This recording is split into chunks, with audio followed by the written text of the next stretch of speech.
This episode of the Skift podcast features a discussion from a recent online Skift event. To join us and learn more about future Skift events, visit live.skift.com. Please welcome Managing Director for Google Travel, Richard Holden, in discussion with Skift Director of Research, Seth Borko.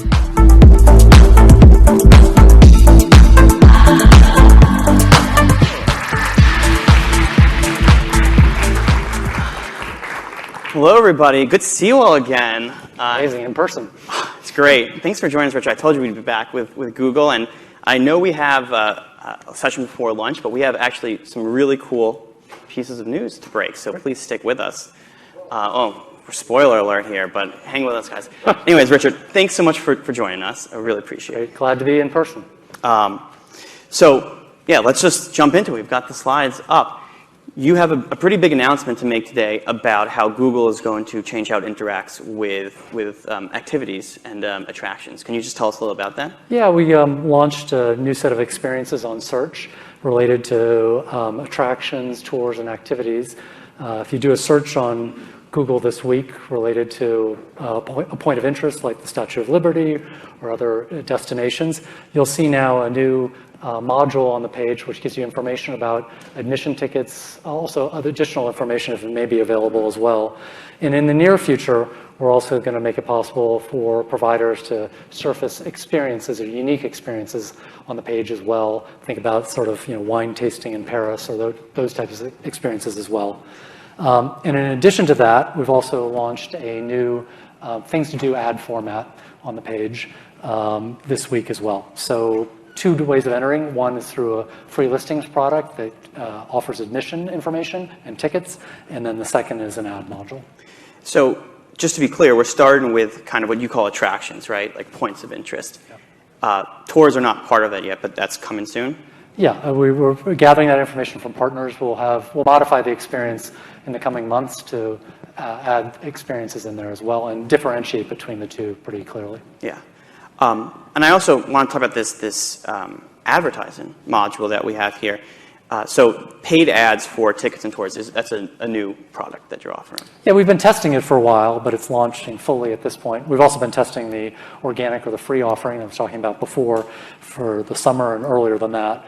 And the ad format is on the top of the search results page. But the ad format's just for mobile, if I understand that correctly. It may be launching on mobile today. Yes, that's correct. I think it's coming on desktop as well. Okay, that was going to be my question. It's coming to desktop as well, right? Yeah. Okay. I guess one of my questions on this topic is right now it's kind of very ad link based. Is there any chance that there'll be more direct booking integrations come in, kind of like what we have? Well, you had this Reserve with Google product. Maybe talk a little about that. Yeah, Reserve with Google was a broad-based offering out of primarily our geo team that was meant to address multiple verticals. We've pivoted in travel in particular, and Reserve with Google is no longer focused on this segment. And so what we're launching now is something that isn't enabled booking. It is direct linking to the partner, which actually most of the partners that we've been working with, or many of the direct suppliers, have been asking for the ability to have consumers come to them direct. Mm-hmm. So that's the change that's existing here that didn't exist with Reserve with Google before. Got it. And so were there any plans to bring back any sort of, like you have on flights, you have that book with Google option. Would that ever be on the roadmap for this kind of product? Something that we could look at here as well, too. But in flights and hotels, you're right, we have a book on Google capability. It's not something that we're offering in this segment at the moment. And is this mostly working with directly with suppliers or with integration partners? Really, it's similar to what we've been doing in hotels for a while now, too, that I'm happy to chat about as well. But it's really trying to work across the whole segment, the whole ecosystem. So we're working, with suppliers. In this case, for things to do in particular, we're focused on ResTechs, OTAs, et cetera, and not so much the direct supplier in this context. In the hotel case, we're working with the suppliers as well as the whole intermediary space. Yeah. One of the things, speaking of, I guess, going a little bit broader, right, with what you're doing in hotel, you have the new free links, and you've done the same thing with hotels, and you've done the same thing with flights. I guess it sort of makes sense to me. I mean, you guys make money off of advertising. Doesn't it make sense for you to have more ads? So why the shift towards more free links? The truth is, for a long time, Google's generated a tremendous amount of free traffic for partners, whether it be through traditional search links or whether it be for a particular property through a website button and the like. So I wouldn't really call it a big shift. What I would say is that when we looked out there in the landscape, so we said, well, we really want to make sure that we have comprehensive information and for users, and that includes suppliers, intermediaries, et cetera. We want all offers to be available to the consumer. And we were worried that we weren't providing all of those offers and full comprehensiveness of information. And Google, traditionally has stood for objectivity and comprehensiveness. It's something that we think we need to do deeply in travel as well. If we do that well, by offering free booking links, we get more engagement by the whole industry. We offer a better product to consumers, they engage with it more, and we think also that's good for all the partners involved because it'll drive more traffic to them over time. You could see this happening over a period of time with us, frankly. In flight search early last year, we essentially made leads free. We opened up the platform. We've integrated many more online travel agents than we've ever had before in the product, and we think we have a more comprehensive offering. In shopping early last year, we also came out with free listings. A broad base of merchants have joined us now on the platform as a result. We did a similar thing with hotels earlier this year, and now trying to do something similar with things to do space. And you're not, I guess, that's I think a really interesting trend, and I think a lot of people are happy to see it, I guess, right? I want to talk a bit about kind of the travel business on Google and how Google's doing. On the Q2 earnings call, you called out the strength of the travel industry from an advertiser perspective. So I guess safe to say that these shifts to free links haven't really hurt your advertising revenue? No, I mean, well, these are that was a one-time moment, and these are changes that have only been made a short while ago.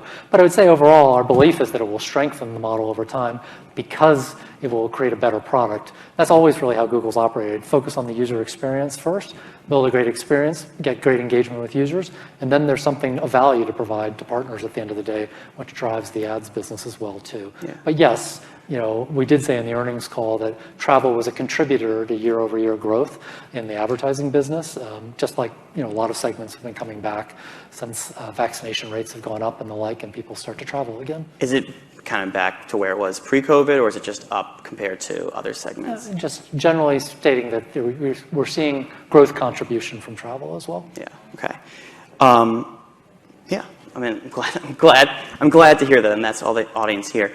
Is that, are you seeing different shifts in how travel companies advertise on Google? I'm thinking specifically of this big conversation about performance versus brand marketing, I guess YouTube versus blue links. Are you seeing a shift in how travel companies engage with Google? Well, I mean, we're kind of in the midst of a strange time still, but I would say obviously people were trenched greatly, a year and a half ago. I think we probably could say we probably saw more focus on upper funnel identification with users, more brand identification for a period of time there where people weren't traveling much, so you weren't really looking for direct response.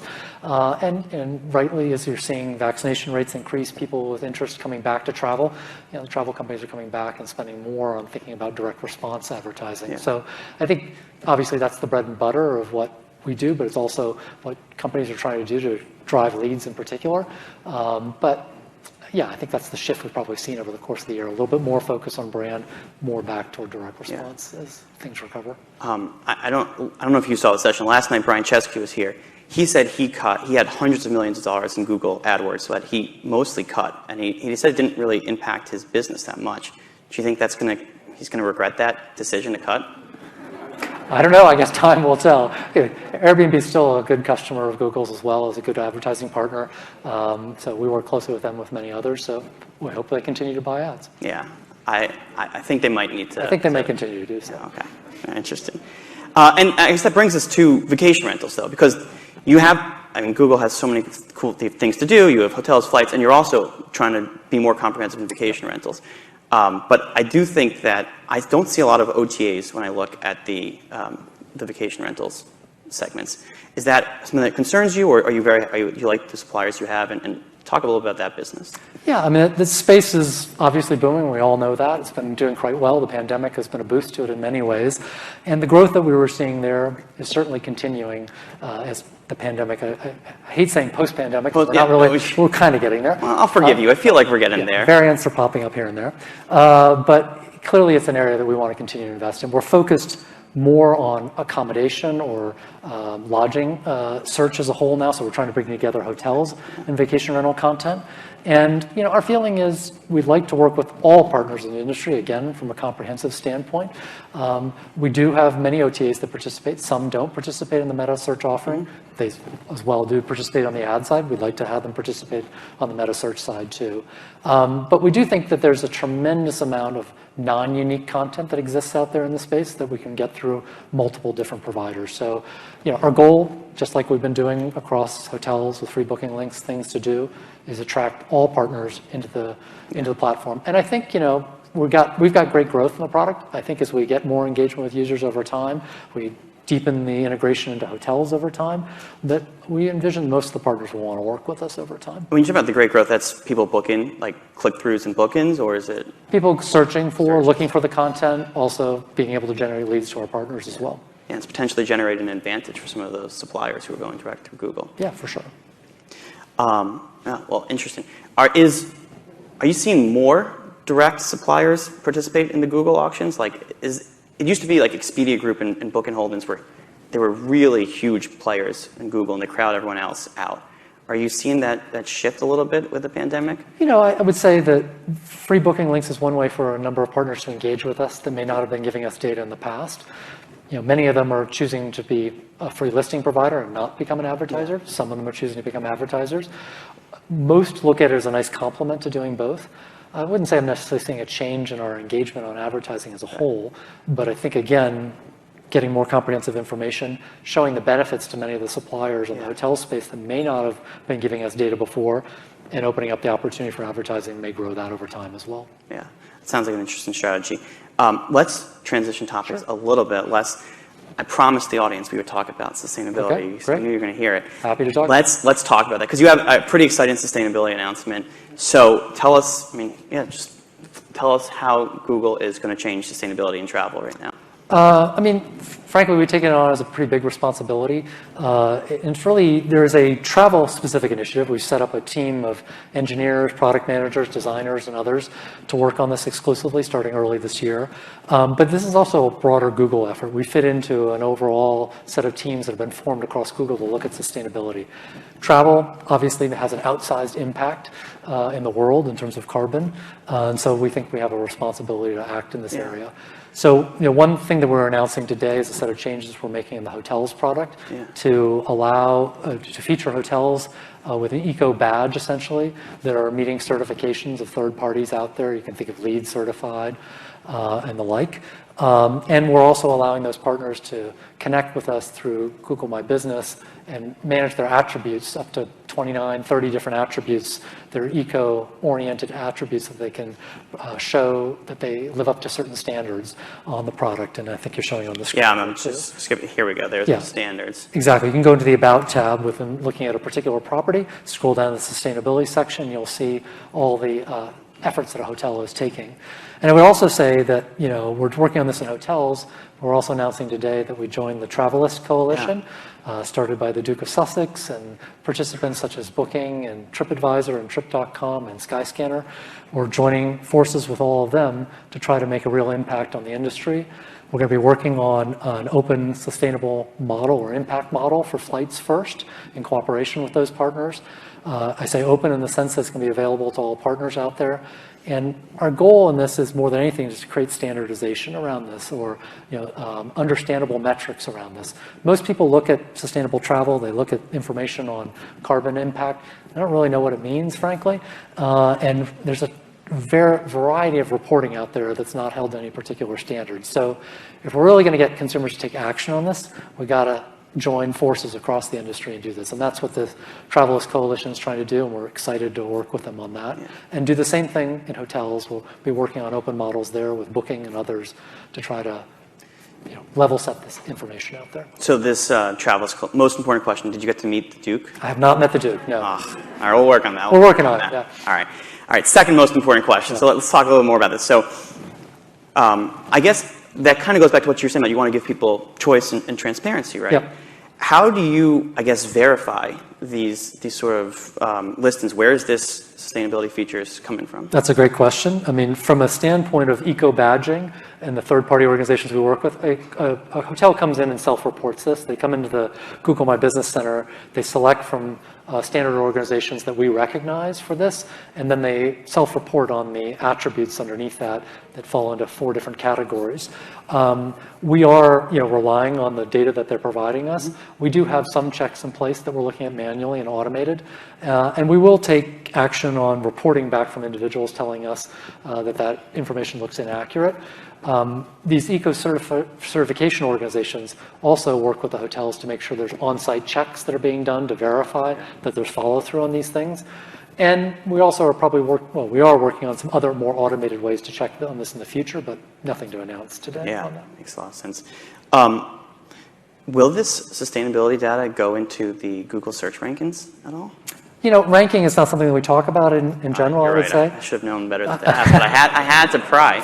I will say that there are a lot of aspects that go into ranking, both from a quality perspective to make sure we're delivering the right results, and then also just from a user engagement standpoint. Is this data proving useful to users? Are they engaging with it?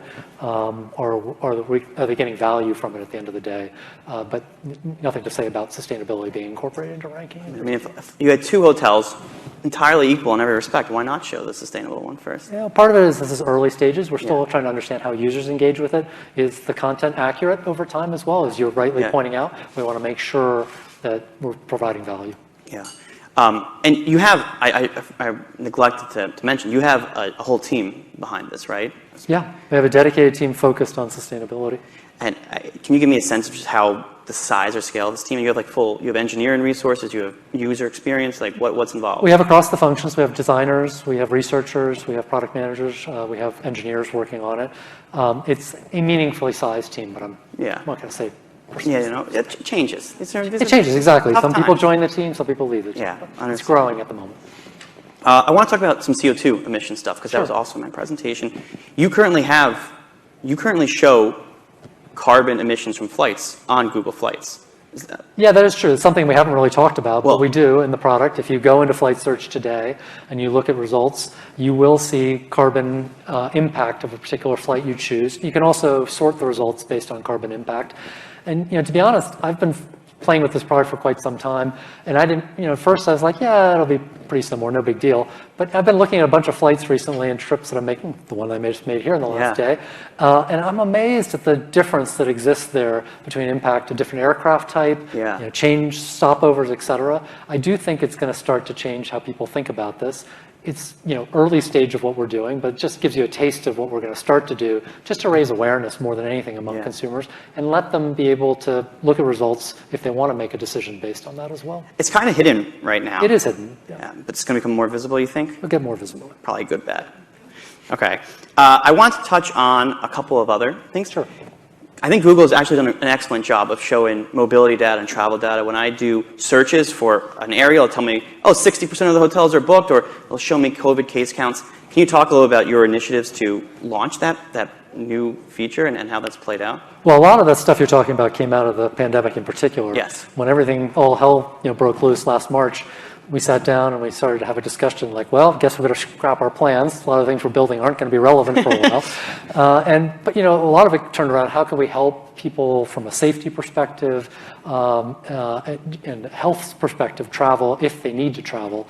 And so what you're referring to is we started to come out with attributes or reporting in the interface around what are the standards for various markets, what's the infection rate in various markets, and then as things started to open up again, people were wondering, are the hotels open? If I go to this place, are restaurants open? And so we started to roll out features along those lines. And unfortunately, we had a big debate about whether it was worth doing some of this work, would it not last long, and unfortunately it seems to have lasted longer in terms of value than we thought. And I also think people's desire for information around this sort of stuff is just not going away anytime soon. So we are investing more to make sure we're telling people about occupancy rates, et cetera, or just what the standards are changing in terms of COVID. One of the few times you're disappointed to see an ROI above what you were expecting. Exactly. That is not an area we were seeking. Well, on the research side, when we do our research, we have a travel tracker index, and we found your mobility data is one of the best indicators of that. And so there's a huge ability for Google to drive data and insights for the industry. You've launched some dashboards around that, right? We have, yeah. I mean, there's a couple of things. There's mobility data that's been launched through the Maps team, our Geo team. But this, yeah. Letting local places understand, or commerce boards, et cetera, understand what's actually happening in the market. We've also, within the travel team, launched a set of tools around destination insights, for example, that are helping hotels and chambers of commerce and others understand, are people traveling again? What are they looking for? What's the demand out there? Particularly as people turn down their businesses in many cases in markets. Is it time to turn your business back on again? Are you seeing that demand? And then from a carrier perspective, the airlines found this particularly useful of understanding, are we going to roll back capacity in this market or not? You've even worked with some route planning with some of your data, if I'm not mistaken. Yeah, we worked with a number of carriers, Lufthansa, a few other carriers have found great value in trying to understand when are they bringing back on traffic in various markets. Is there a new B2B business line for Google selling data insights? No, I mean, from our perspective, this is just good partnership again. We're working with these partners on a lot of levels. If we can give them greater insights, they'll work with us in many other ways, hopefully in the future. All right. Well, thank you, Richard. We're at time. We'll wrap up. But thank you so much for talking with me. Thanks, Seth, for sharing it. The sustainability and things to do. Very excited about. Yeah, very excited about that as well. Thanks you so much, Richard. Enjoy. Thank you. Thank you.